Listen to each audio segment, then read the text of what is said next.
Alright, y'all, it's about 7:30 in the morning on January 1st, 2026, New Year's Day. We're trucking on out to the National Forest and just coming through downtown Austin. Thankfully, there's no traffic. I reckon everyone's still laid up after a night of partying last night, which is fine, but we got some stuff to do today, so we can't afford to be burning daylight. So we're making tracks down to the single track, and we'll see y'all when we get there.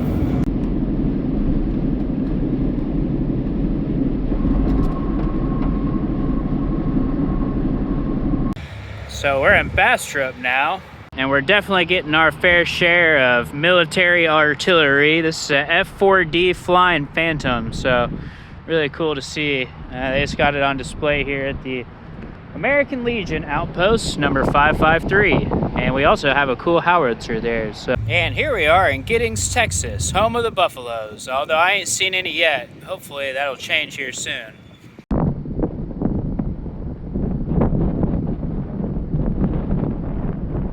Out here in Navasota, Texas, with this M60 tank. Would love to have gotten this bad boy out on the trails and see what it could do.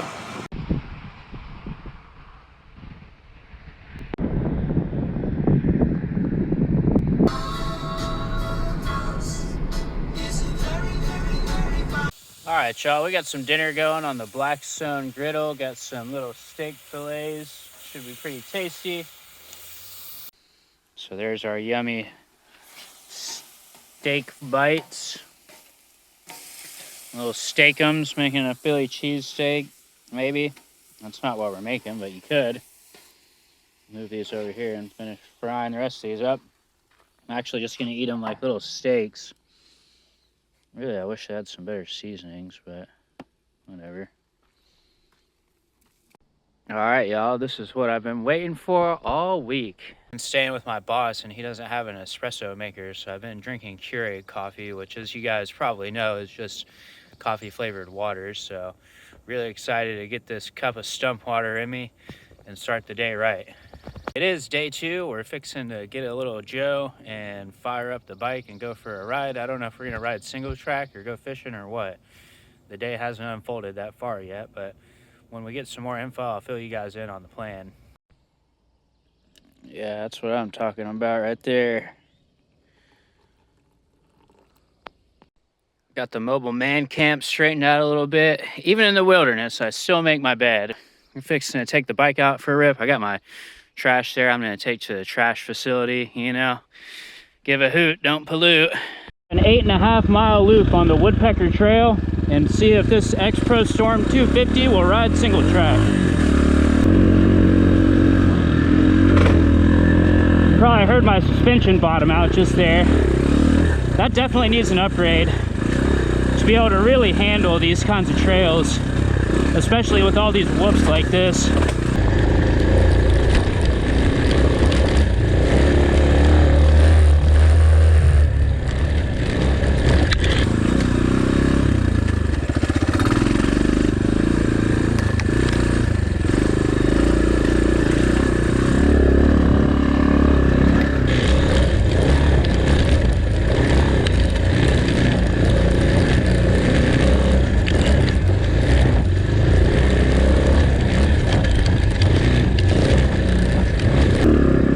Getting deep on some of those berms.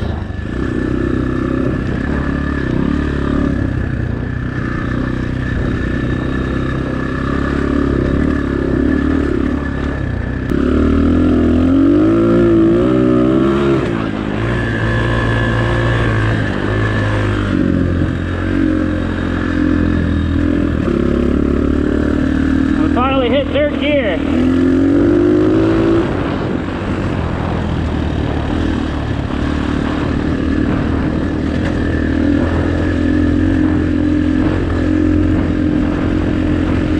About 25 miles an hour.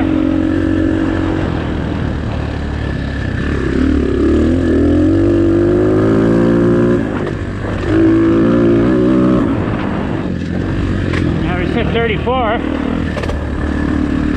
That suspension doesn't love going fast, but I guess it'll do it.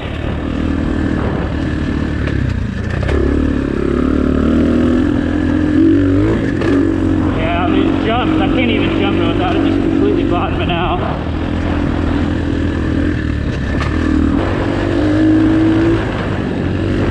And the sand's kind of sketchy. You can see the bike just kind of wandering along.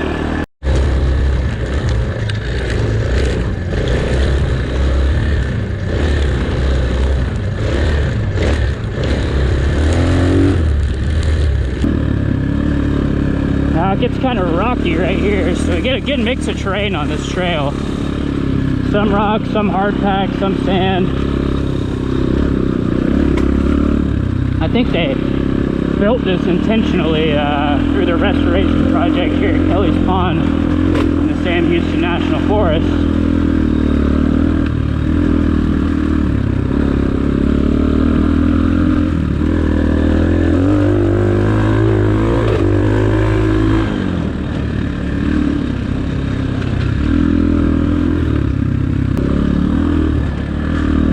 Up to the trailhead where the parking area is, so I don't want to be ripping through here too fast. Most of the time when you run into people, it's going to be right here where the trail kind of starts and ends, so a little bit more heavily trafficked of an area. So there you have it. That was 8 miles of single track on the Storm 250. She did pretty good, although that suspension definitely needs to be addressed before the next ride. Loaded up the bike and kind of packed up our camp a little bit. I need to get some ammo for my Taurus LC 380. I flew in here from Georgia, so I wasn't trying to chance at bringing any ammo on the plane. So here's Lake Conroe. It's known for its crappie fishing and possibly alligators as well.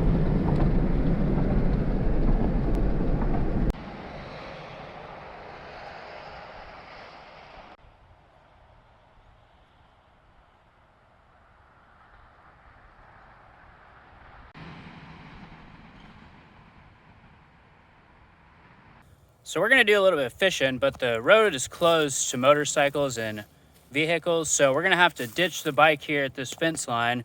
But to make sure it doesn't get stolen, I've got my Rhino USA motorcycle bike lock. So let's go ahead and get this puppy secured. And just like that, we got her locked up. Got the key here. I'm gonna take that with me and put it in my backpack. Now, I could have obviously very easily circumnavigated that gate there, but the last thing we need is little green pants coming down here and giving us a hard time about improper use of trails. So let's just leave it here, play it safe, and let's get down to the fishing hole. We got some coyotes scat here. You can tell because of all the little hairs that they've been eating some squirrels and rodents and whatnot.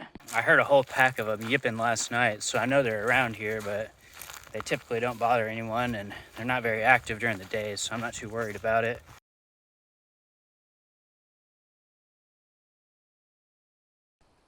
So here's our first piece of water. We got a few minnows swimming around in there, but I hope this isn't the creek that we just hiked all the way into. We'll see here. The trail is getting pretty tight, so I don't know how much further we'll be able to go, but we're gonna keep on trucking. I guess this is why it gets the name Sandy Creek. Just some really steep sandy banks through here. All right, we made it down here to the banks of Sandy Creek. Having a couple casts. Not sure how productive these waters will be this time of year, but we'll give it a try anyways. Kind of a little deeper pool. Might hold some fish. Let's see if we can get a little bit further in here.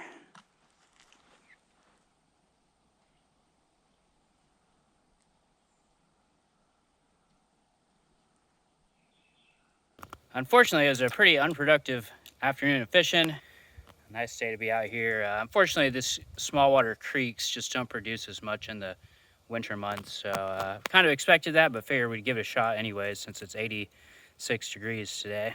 If you wanted to shoot a hog, this would be the place to do it. This place is just covered up with hog sign and rubs where they've been rooting around.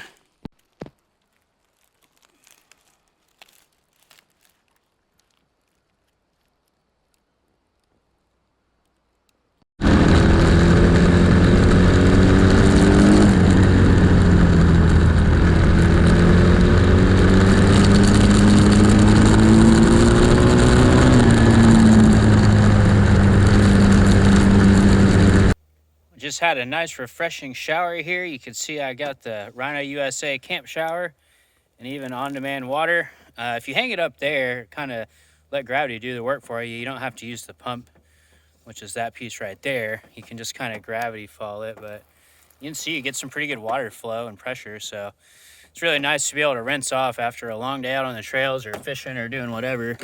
And you know we had to use our Realtree APX towel to dry off. Shout out to our partners over there at Realtree.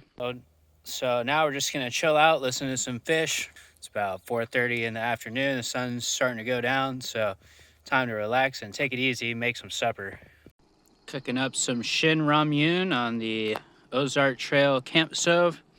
One thing I like about this is it comes with a propane tank adapter. My Coleman one is only good for the Coleman mixed fuel, but this is really nice because you can still use that with that orange piece, or you can screw on the adapter and then use it with propane. So that's gonna be our dinner tonight. We've got a little bit of protein here, a couple of sardines and olive oil.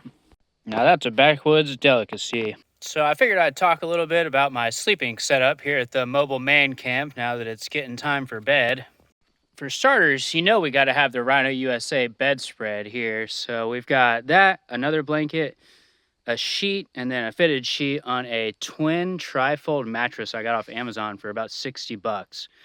I've also got a pillow up there that I got for Walmart for $4.99. So not a lot invested in this little mattress setup, but it is cozy and actually exceeded my expectations last night. So now we just got to wind down. Got a nice book, Fly Fishing the Sam, about some local fishing holes. Gonna chill out, read a little bit for the rest of the night, and we'll catch you all in the morning.